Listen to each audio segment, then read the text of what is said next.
สบายดีพี่น้องตื่นมาแต่เช้าผัวเมียกินกาแฟแล้วสิพากันเฮ็ดกับข้าวกับน้ำเพราะว่าลูกมาแต่ประเทศอังกฤษมาเล่นนำกาแฟขนมบ่จ๊ะ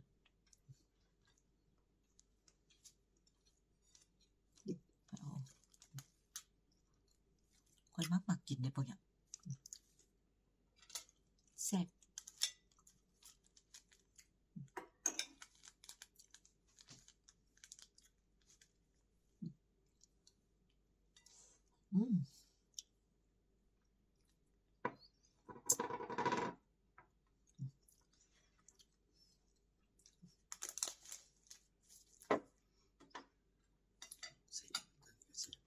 มื้อนี้สิเฮ็ดลาบเฮ็ดส้มตำแล้วก็ปิ้งไก่ข้าวเหนียวต้มยำกุ้งสู่ลูกกิน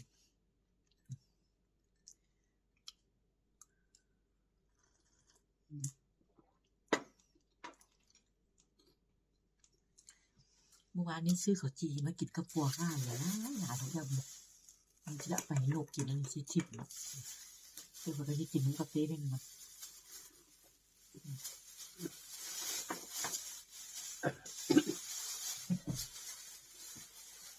กินกับกาแฟบ่จังกาแฟแซ่บเด้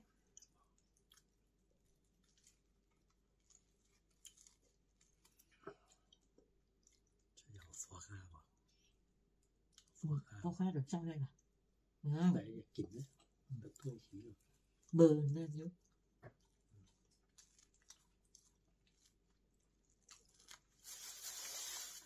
อยากสิบอกแล้วก็เป็นแล้วเขามากินข้าวจีตอนที่ว่าเขาไปซื้อกับมันอบมาร้อนๆนะแซ่บบ่เนาะเอามาใส่เนยอ่ะมาใส่อย่างก็เนยอีหยังมากินนะโอ้ก้อนยาวๆสิค่อยจะกินหมดแล้วบ่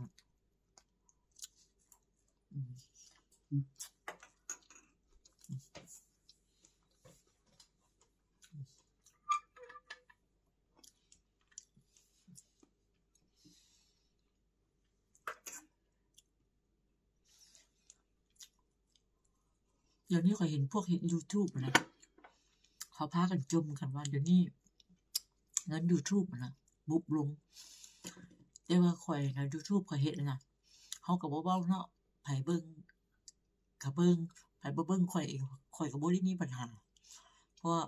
ข้อยก็บ่ได้ว่ามีแฟนคลับ YouTube หลายพอสิได้เงินได้คำข้อยเฮ็ดนี่แม่นข้อยเฮ็ดเอาไว้เบิ่งข้อย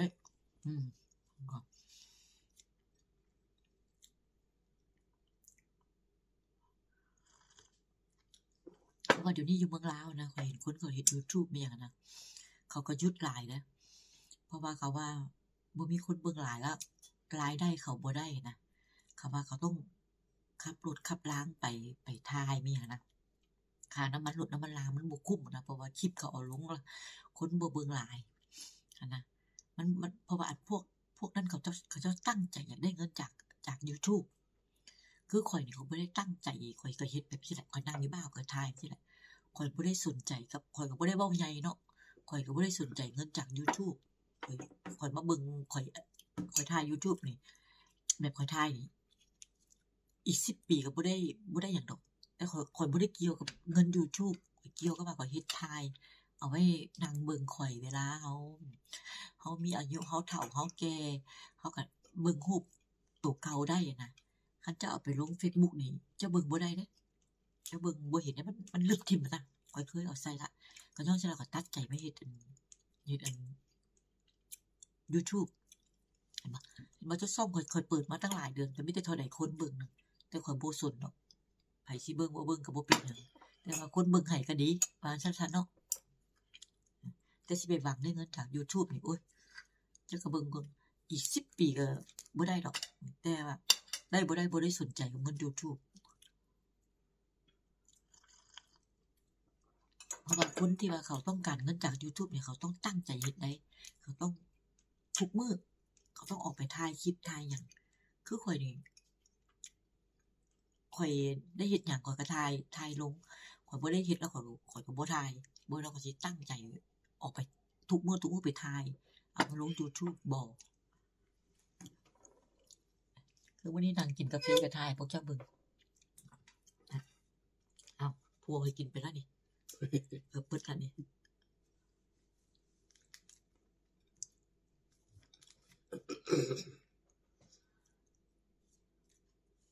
อืมตัวนี้บ่แซ่บนะอันนี้บ่แซ่บบอกอันนี้มันหยังวะบ่ลองซื้อมาเด้อตัวนี้บ่แซ่บ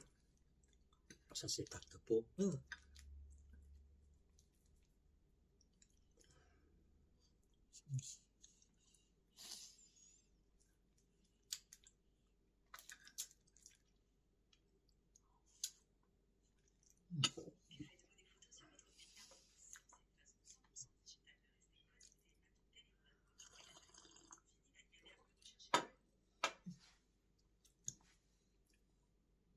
อากาศอยู่เมืองนอกยังหนาวอยู่พวกเจ้าขอแชร์พวกเจ้าเบิ่งอากาศเด้อไปเบิ่งอากาศ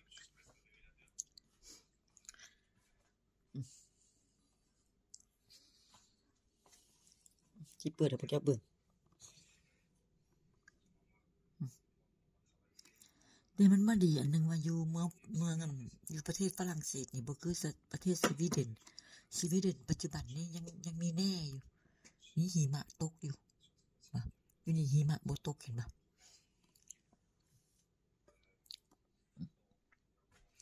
อันนี้ก็ห้องรับแขกข่อยเอาอยากสิเปิดให้เบิ่งเด้อเมียนก็เมียนบ้านห้องรับแขก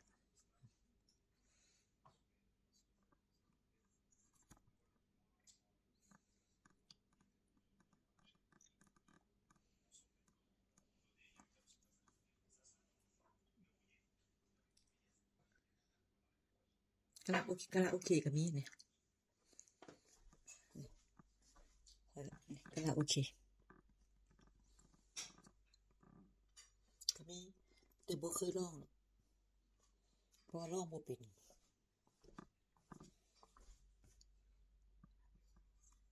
มันสิไปเอากาแฟที่นั่นเอากาแฟไปนั่งกินไป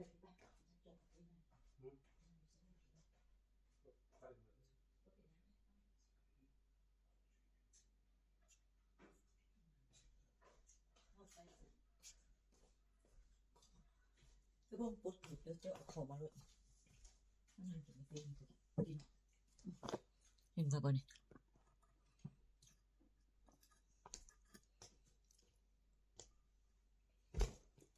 นั่ง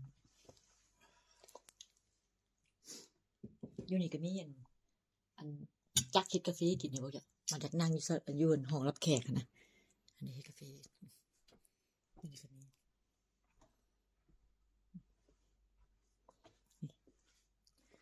มานั่งห้องรับแขกเฮ็ดกาแฟอยู่นี่ก็ได้แต่ว่ากาแฟอยู่นี่เนาะข้อยบ่ค่อยมักกินเพราะว่ามันแห้งข้อยกินบ่ได้มันขม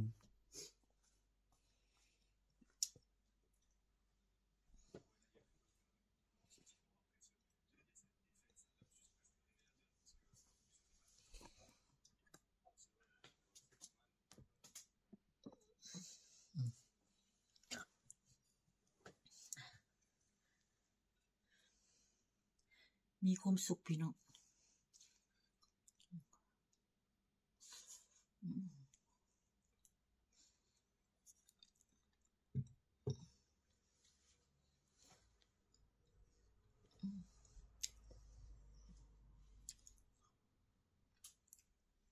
อันนี้ผัวข้อยเฮ็ดให้ข้อยบอกว่าคือบ่เอาจอกงามๆแต่ว่าจอกนี่ก็งามแล้วว่าซั่นน่ะ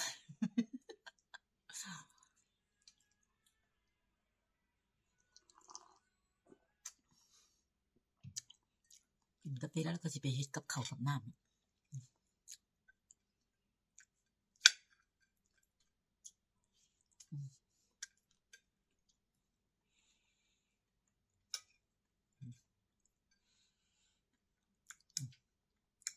โทบง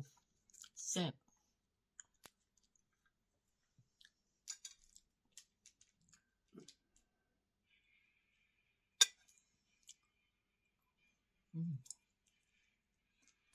บอกเลย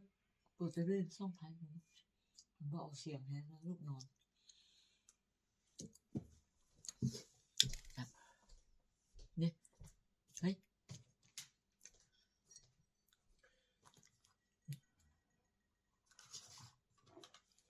จะหยิบป้าไว้คนเลยวันนี้กันยังไงปะคอยเสียงด้วย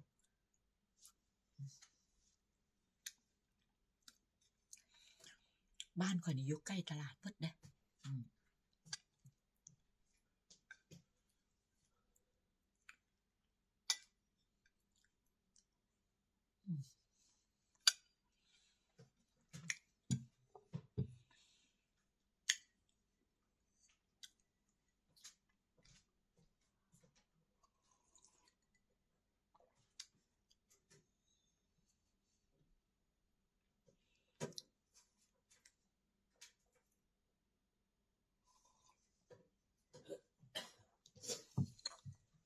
ก็ตื่นมายังไม่ได้เปลี่ยนเสื้อผ้าสักกินกาแฟก่อน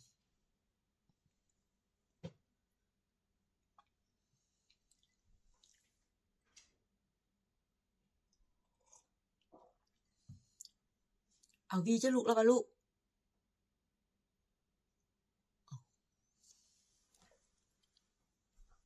อย่างวะ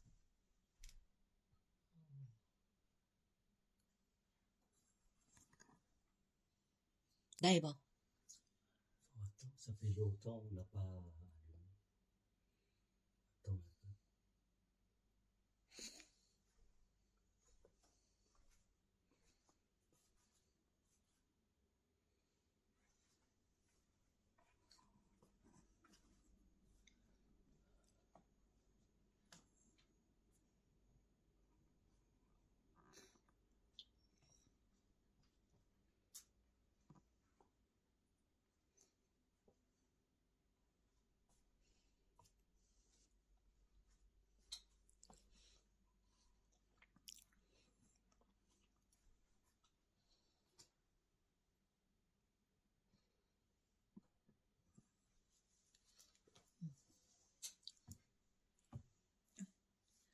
อยู่จะพวกเจ้าว่าบ่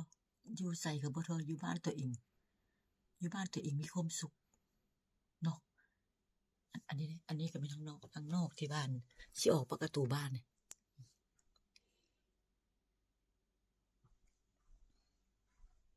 ก็รับแขกอยู่นี่ค่ะ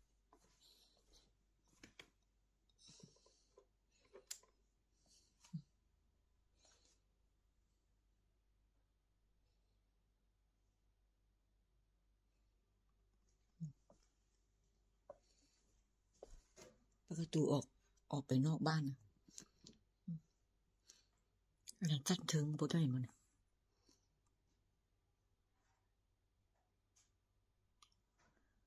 เงินข่อยคล้ายๆเงินอยู่ประเทศไทยนะ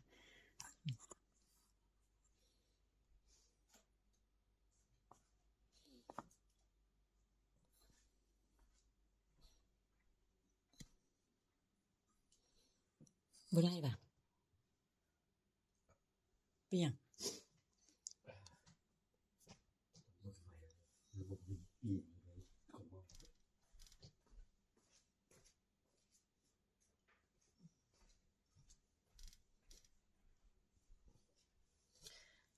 คลิปนี้หมดก่อนพี่น้อง